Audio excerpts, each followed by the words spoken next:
Hello students. सवेरे मैंने आप लोगों को सवाल बताया था एक, और उससे पहले कुछ बच्चों ने आंसर दिए थे आज। उसमें नेहा गुररानी या प्रगति गुररानी किसने एक ने आंसर लिखा था, वो बड़ा सही दिया था। लेकिन एक दूसरे सवाल में थोड़ा सा माइनस में, क्वेश्चन में मतलब भागफल में एक जगह माइनस का चिन्ह और प्लस के चिन्ह में कुछ गलती हो रही थी, मैंने सुधार के भेजा था। और एक दिव्यांशु अधिकारी ने, मैंने जो सवाल दिया था उसमें √2 था, पहला शून्य प्लस √2, दूसरा माइनस √2, तो उसने √ नहीं लगा था, इसलिए गलती हुई थी। वो भी मैंने दोबारा हल करके भेजा है। और एक सवाल और पूछा था मुझसे, किसने पूछा था, एक अर्जुन तिवारी ने पूछा था शायद। वो सवाल मैं 22 तारीख को मैंने वीडियो में अपने डाल रखा है, 4 घात वाला, जिसमें कि 2 शून्य हमें दिए थे और 2 शून्य हमें ज्ञात करने थे। वो मैंने वीडियो डाल रखी है। फिर भी मैंने उसका एक फ़ोटो दोबारा भेज दिया है, और मेरे लिंक पर जाकर के वो वीडियो को फिर से देख सकता है।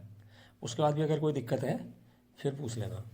तो बच्चों, मैंने आगे आपको ग्राफी विधि से कैसे दो रैखिक समीकरणों को हल किया जाता है एक सवाल बताया था। उससे रिलेटेड भी मैंने एक सवाल गृह कार्य के लिए दिया है। अभी आप लोगों ने उसका आंसर नहीं दिया, तो मैं आगे बढ़ रहा हूँ। उसका आंसर मुझे दीजिए आप, मैं आगे बढ़ रहा हूँ। यदि हमें रैखिक समीकरण युग्म दिया गया है तो हम कैसे बताएंगे कि ये संगत हैं या असंगत हैं, अथवा हमें ये भी बताना है कि कितने हल उनके होंगे, और वो जो रेखाएं होंगी वो आपस में जब ग्राफ खींचेंगे दोनों समीकरणों का, वो रेखाएं आपस में प्रतिच्छेद करेंगी या संपाती होंगी या समांतर होंगी।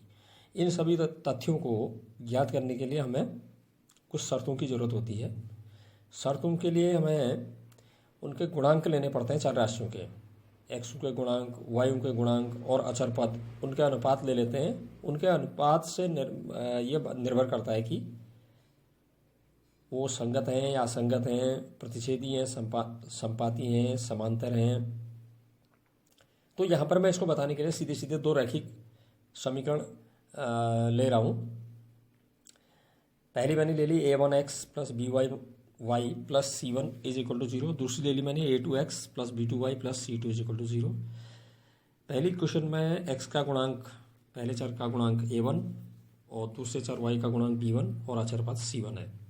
दूसरे समीकरण में पहले चर का गुणांक a2, x का गुणांक, और दूसरे चर y का गुणांक b2 और अचर पद c2 है। तो बच्चों यहाँ पर ये होता है, मैं पहले बता चुका हूँ उसे, कि अगर हमने x के गुणांकों का अनुपात निकाला a1/a2 और y के गुणांकों का अनुपात निकाला b1/b2, अगर ये बराबर नहीं आता है, इन्हीं दो से हमें पता चल जाएगा। अगर ये दो बराबर नहीं आ रहे हैं तो समीकरण युग्म संगत होता है, और दोनों रेखाएं जब हम ग्राफ खींचेंगे वो एक दूसरे को प्रतिच्छेद करेंगी, प्रतिच्छेदी होंगी। इस स्थिति में इस युग्म का, समीकरण युग्म का केवल एक अद्वितीय हल होगा, एक ही हल होगा। अब दूसरी स्थिति आती है, तुमने a1/a2 निकाला, b1/b2 निकाला और c1/c2 निकाला, और तीनों अगर बराबर आ रहे हैं तो इस शर्त में भी समीकरण युग्म संगत होंगे। यहाँ भी संगत होते हैं, ये मैंने पहले भी बता रखा है। लेकिन ऐसी स्थिति में दोनों रेखाएं संपाती होंगी। जब हम ग्राफ खींचेंगे तो पहली रेखा के ऊपर ही दूसरी रेखा का ग्राफ भी जाएगा, एक ही के ऊपर एक ही रेखा दिखेंगी, वो दोनों एक दूसरे के ऊपर ढक जाएंगी, ओवरलैप कर देंगी। अर्थात समीकरण युग्म के अपरिमित रूप से अनेक हल होंगे, क्योंकि जगह जगह काट रही हैं एक दूसरे को, और जगह जगह पूरा ही काट रही हैं सब, हर बिंदु पर। तो अपरिमित रूप से ऐसी स्थिति में अनेक हल होंगे। तीसरी स्थिति असंगत वाली आती है, अगर a1/a2 और b1/b2 तो बराबर आ रहे हैं, लेकिन उनका मान c1/c2 के बराबर नहीं है, तो समीकरण युग्म असंगत होते हैं। ऐसी स्थिति में दोनों रेखाओं का ग्राफ जो खींचेंगे हम, तो समांतर रेखाएं आएंगी, अर्थात समीकरण युग्म का कोई हल नहीं होगा।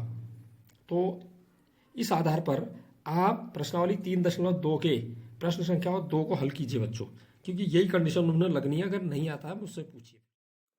इन प्रश्नों को आप हल करके मेरे पास भेजना, नहीं आएगा तो मुझसे फिर दोबारा पूछना आप। तो मैं आगे बढ़ रहा हूँ। रैखिक समीकरण युग्म को बीजगणित विधि से कैसे हल किया जाता है। बीजगणितीय विधि से हल करने की हमारे पास 3 विधियां हैं, प्रतिस्थापन विधि, विलोपन विधि और बीजगुणन विधि। सब्स्टिट्यूशन मेथड, एलिमिनेशन मेथड और तीसरा क्रॉस मल्टीप्लिकेशन मेथड। तो यहाँ पर सबसे पहले मैं एक एक करके उनको बता रहा हूँ प्रतिस्थापन विधि कैसे इसमें हल किया जाता है। इस विधि को हल करने के लिए हम पहले हमें 2 इक्वेशन तो हमें दी होंगी, उसको नंबर 1 और नंबर 2 हम लिख देंगे। उसके बाद हम क्या करेंगे, इन 2 इक्वेशंस में से किसी एक से, या तो पहली वाली से या दूसरी वाली से, एक चर का मान दूसरे चर के रूप में प्राप्त कर लेंगे। मतलब x का मान y के पद में या y का मान x के पद में, समीकरण 1 से या 2 से किसी से भी। ठीक है।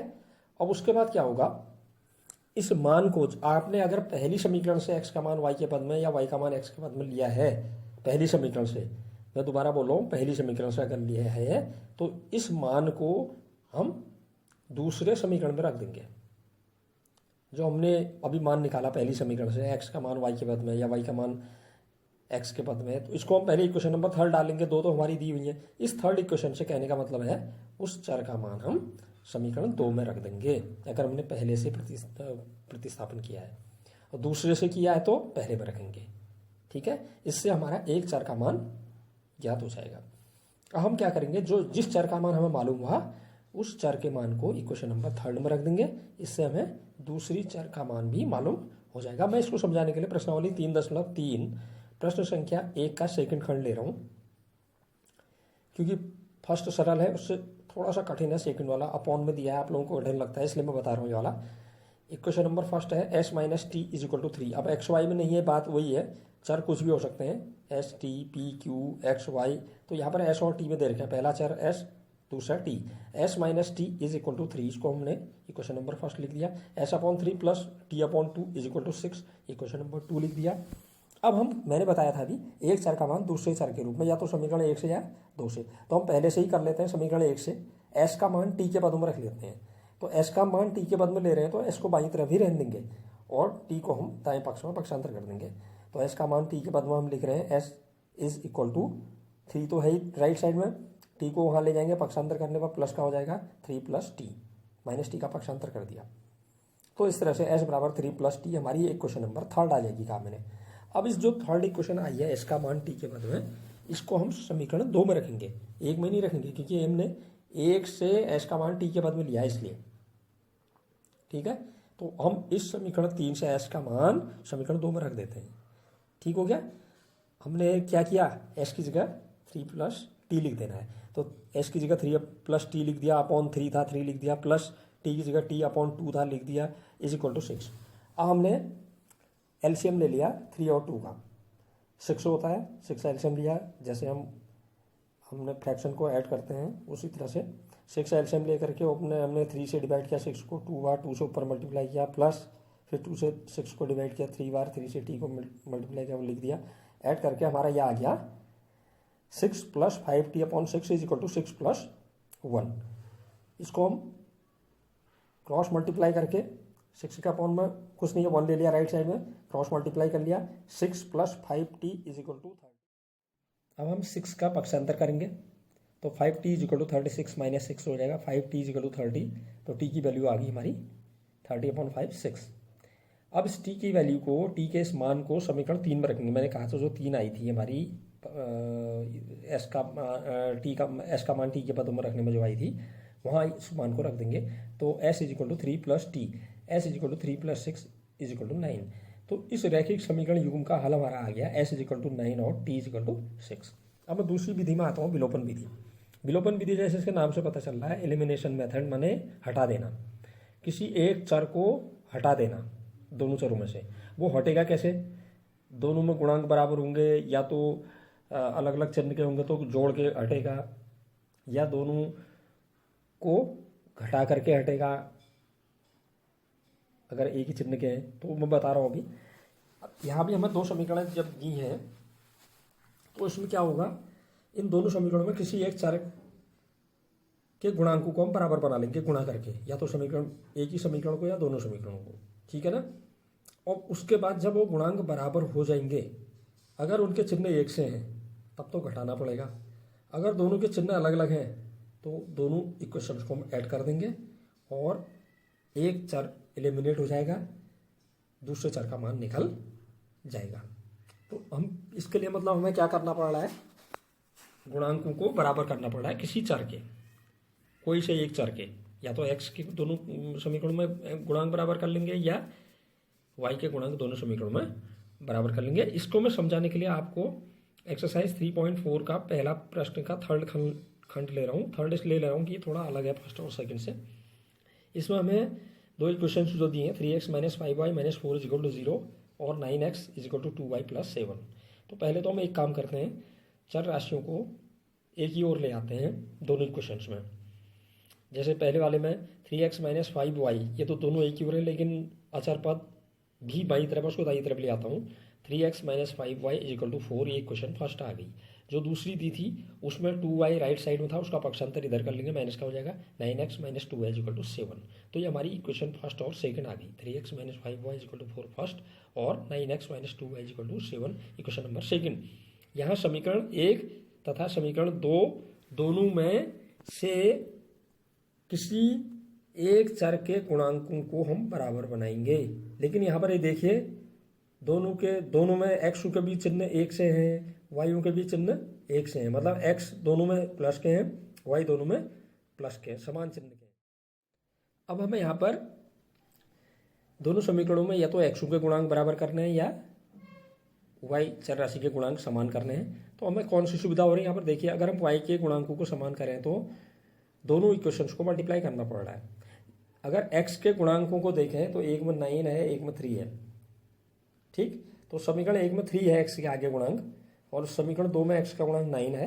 तो समीकरण 1 में भी हम 9 बना सकते हैं 3 से मल्टीप्लाई करके। लेकिन 3 से जब मल्टीप्लाई करेंगे तो समीकरण 1 के दोनों पक्षों को करना पड़ेगा, right hand side, left hand side भी और राइट हैंड साइड भी। तो हम मल्टीप्लाई करते रहे। यहाँ पर अब क्या करेंगे, हम x के गुणांक समान करने के लिए समीकरण 1 को 3 से गुणा कर दे रहे हैं। उसके बाद हम समीकरण 2 को घटा देंगे क्योंकि चिन्ह एक से हैं, इसलिए पहले हम गुणा कर लेते हैं समीकरण 1 को 3 से।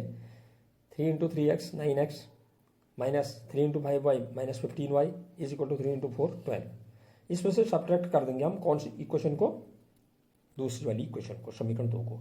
तो समीकरण 2 को उसके नीचे लिख देंगे, x के नीचे x, y के नीचे y और बराबर के नीचे बराबर, अचर पद के नीचे अचर पद। अब घटाने में हम जानते हैं बीजगणित में चिन्ह बदल जाते हैं दूसरी पंक्ति के।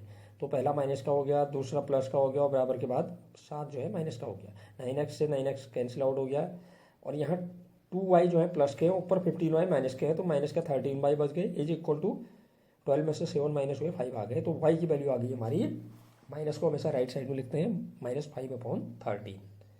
अब इस y के मान को या तो इक्वेशन फर्स्ट में रख दो या 2 में रख दो। हम फर्स्ट में रख दे रहे हैं, 3x की जगह 3x लिख दिया हमने, पहली इक्वेशन में 3x था पहले, -5y था तो 5 × y की जगह जो हमने मान अभी आया ब्रैकेट में माइनस का, इसलिए ब्रैकेट में रखना -5/13 = 4। तो 3x अब माइनस से माइनस मल्टीप्लाई हुआ प्लस 25/13 = 4। अब हम 25/30 का पक्षांतर कर देंगे तो 3x = 4 - 25/13। तो 3x बराबर हमारा ये 13 से 4 मल्टीप्लाई हो गया 52 - 25/13। तो 3x = 27/13। x की वैल्यू निकालने के लिए 3 को अपॉन में डाल दो, 13 के साथ मल्टीप्लाई में, तो x = 27/3 × 13, 3 से 27 9 बार कट गया, तो x की वैल्यू आ गई 9/13। इस तरह से दोनों समीकरणों में का हल आ गया, x = 9/13 तथा y -5/13। तो बच्चों इस तरह से आप और अभ्यास कीजिए, इसमें ये सेम है, मेथड मालूम हो गया है। तो जो सवाल अगर आपको कठिन लगता है उसको आप ग्रुप में पूछिए और पुराने जो गृह कार्य मैंने दे रखे उसको भी एक बार अच्छी तरह से हल करके दीजिए मेरे पास, ठीक है।